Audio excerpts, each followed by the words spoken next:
recentering at z0. How do you recenter at z0? Well, you just add 0. So I subtract z0 and I add z0. So now I've got a z minus z0 here, and I can rewrite that as the sum of geometric series with my a equals to 1 and my radius equal to z minus z0 over w minus z0. Geometric series result gives me that, which gives me this wonderful formula for the integrand of Cauchy's integral formula in terms of this summation. And so then I just plug it into Cauchy's integral formula, and out pops the theorem that we just wrote. So it's easier to see with the z not equal to 0. That's why I start with that. But there it is. That's the theorem. So let me just put into words what I'm saying. I'm saying that if a function, a complex function, is holomorphic, meaning that it has a complex derivative, it is also analytic. It also can be represented by a power series on the same domain on which it's holomorphic. So if it's holomorphic on the disk of radius 1, there's a power series centered at that center of the disk with radius 1 where it matches the function on that whole disk. At least that much. And it can extend past that, The rest of this isn't terribly interesting. Let me get past here. This is interesting, though. Suppose f of z and g of z are holomorphic on a disk of radius r, centered at z0. And suppose that the kth derivatives of them match at z0. Then they're equal. Right? Why? The proof is very simple. If they're holomorphic, that means they're represented by the power series. And the power series is completely fixed by the values of the derivative at the center. So if they have the same derivative values at the center, they've got the same power series, and thus they're identical. That's it. So that's kind of neat.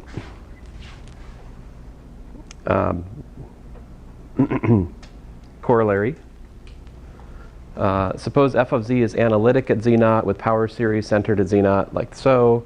The radius of convergence of the power series is the largest number r, such that f of z extends to be holomorphic on the disk of radius r. So this is another way we can think about the radius of convergence if you don't want to calculate the limit superior of the nth root of the modulus of the coefficients, which I don't, which is you just find the first point which spoils the holomorphicity, right? That's basically, that's how I knew the first example of class that we were going to get radius 2, because the trouble point was 1. So if I center at -1, I know that I'm 2 away from that. And like it's always going to be as good as it possibly can be, right? The radius of convergence is going to be as big as it possibly can be up to the trouble spot for what you're finding the power series expansion of.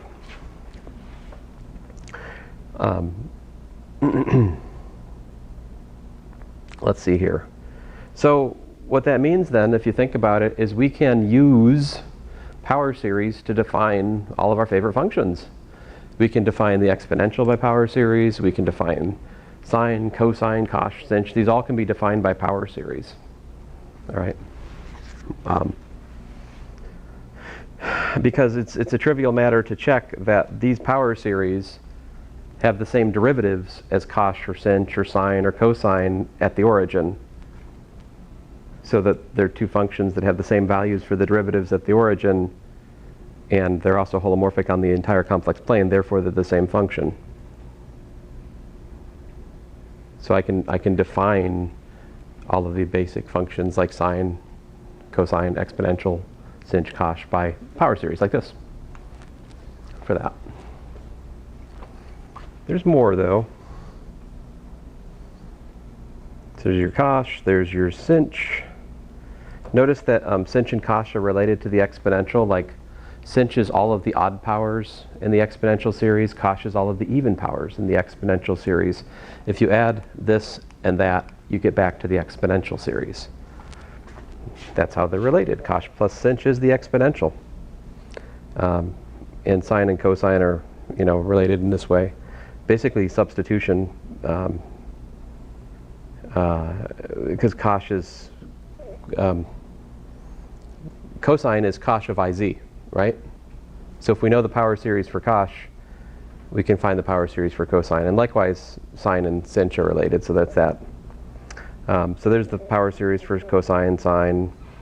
Let's see here. Another reference to Johnson, Bowen, Pfaffenberger. This is great. This is very, very nice development of the theory of elementary functions as is given by power series. Very beautiful. Very beautiful stuff. Oh man, I don't want to get to the power series at infinity. I'm looking for something else. Where was it? Rats. I have apparently skipped past some fun stuff. Where was it? I was reading it earlier today and I don't know where I put it. Well, let's try coincidence. There we go. So I guess I just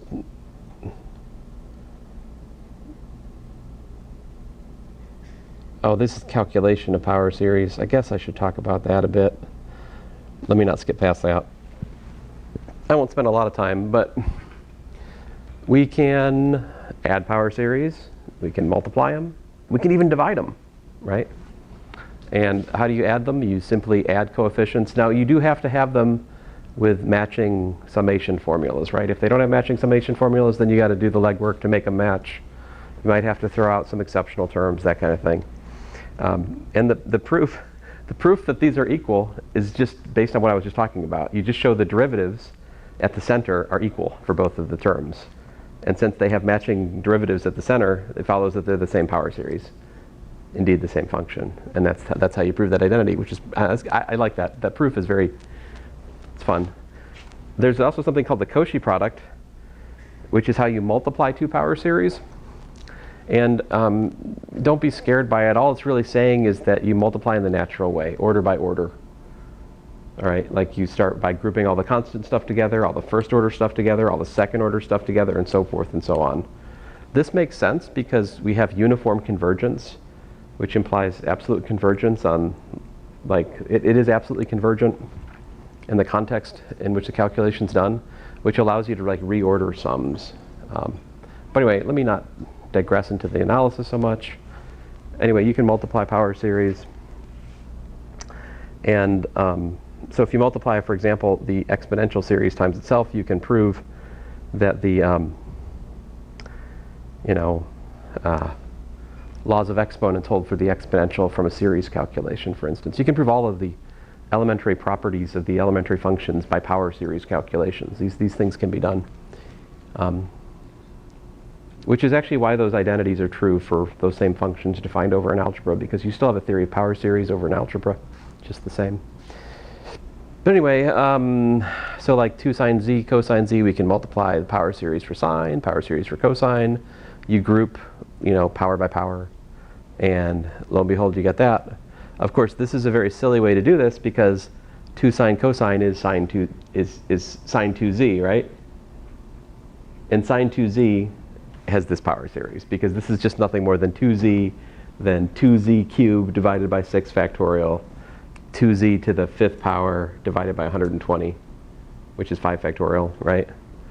So like the 32 over 120 is 4/15, for instance, but anyway. Oh, here it is. So these are the kinds of pranks I like to play on Calc 2 students. Yeah. So anyway, I have some representative calculations in this section. This one's kind of fun. I really want to get to the other thing. Let me go on. There's nothing terribly interesting here. There's basically nothing you couldn't have already done in Calculus 2, but now their power series are complex, okay? This might be the thing you guys are weakest on. We can also divide power series, all right? So if I want to divide this into that, I just do it order by order. Like z times this gives me z minus 1/2 z cubed plus z to the 5th over 4 factorial, like so. Then you subtract this from this. These guys cancel. 1/2 minus 1/6 is 1/3. And we get minus 4 1/20ths here. And then, okay, well, how do I get this? From that, I need a 1/3 z cubed, and so forth and so on. So you can divide power series with unending long division. It's a thing. So there's that. So you can find the power series for tangent by dividing the sine into the cosine series, for instance. I find it more convenient to just find the power series for cosine and then, multiply by the sine series. That's how I did it. You can also do funnier stuff, like look at the cosine series as like the sum of a geometric series, where the ratio is this series. So it would be, this is equal to the sum n equals 0 to infinity of this unending series to the n power. You could try that and see how it goes. It'll go, but you got to be careful because we're not all Euler. So, all right. So we have talked about zeros before, so you guys have an advantage over other sections of this class that have previously existed in that this is not, it's not your first day at the rodeo. I mean, you've seen this. We've talked about orders of zeros before, right? So this definition shouldn't be new. But what is new here is how this extends to, the homework we had before, we were doing some power series stuff early on, and I'm annoyed by that because I got sucked into the book there were some calculations I was doing that I don't think were appropriate there, because we should only have defined order of zero for like polynomial, maybe a rational function, but that was it. And there were some calculations like with sine or cosine or something in there that was inappropriate. So very inappropriate. So my apologies about that. But now it will all be appropriate because we can make anything into a power series. And if you have a power series, you can naturally define the order of a zero, because a power series makes everything look like a polynomial. And so you know what it means if you say you've got a holomorphic function that has a zero of order 10. It means that if you had the power series for it, there's a z minus z naught to the 10th power at the point where you say it has a zero of order 10, right? Which we can define in terms of derivatives by saying that if it's got an order n derivative, then everything up to the nth derivative is zero, but the nth one is not zero. And that means that you can factor out a z minus z naught to the n power in that situation, because you can rewrite the power series starting at n, and if you can do that, that means that you can re-index this, right?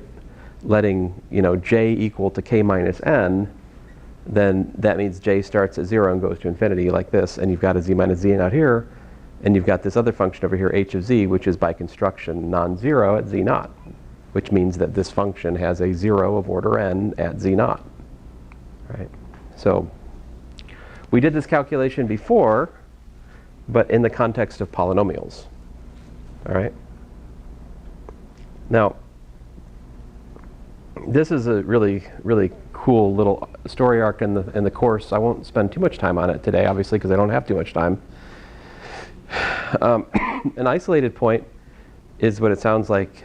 There's some, if you have u as a subset of the complexes z naught and u is an isolated point of u, if there exists some rho such that the only point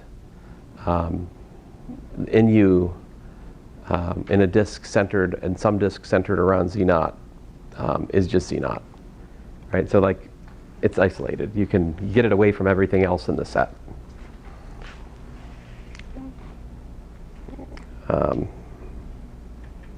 So we just proved, I just argued through this again, factor theorem for power series.